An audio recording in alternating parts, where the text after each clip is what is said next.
Good morning, this is Bruce from Yoga Alliance Professionals.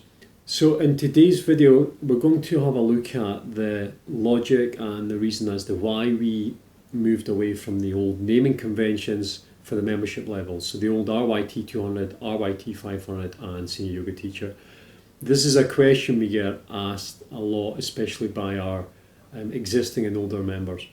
So when we started Yoga Alliance in 2006, we adopted the fairly universally recognised standards of RYT200, RYT500 and Senior Yoga Teacher. And we stuck with that for really quite a few years. But we started to get fairly strong feedback from the general public that their perception of those levels or those naming conventions was that RYT200 was being recognised as a relatively new yoga teacher with not too much experience, and RYT500 was being recognised as an intermediate level teacher, and a senior, as the name suggests, was being recognised as somebody with the most experience as a yoga teacher.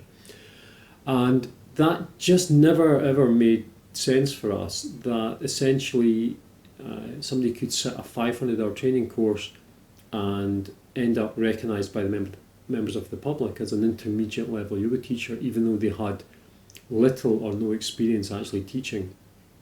So when we changed to Yoga Alliance Professionals in 2016, we decided it was time to move away from that and create a naming convention and essentially what turned out to be a career path that reflected the levels of experience as a yoga teacher after a teacher qualified, after a teacher graduated.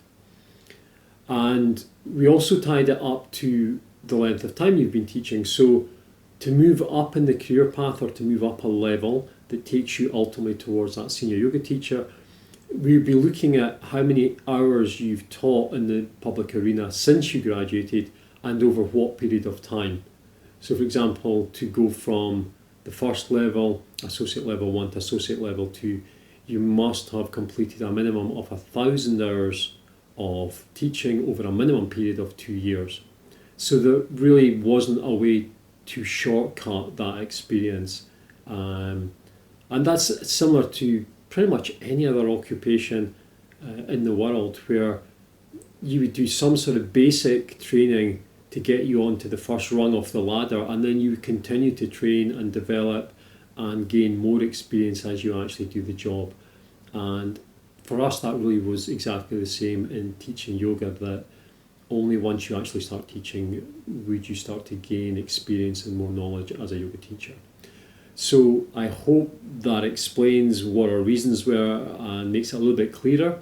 And as always, we welcome your feedback and any comments you would have, and look forward to seeing you in the next video.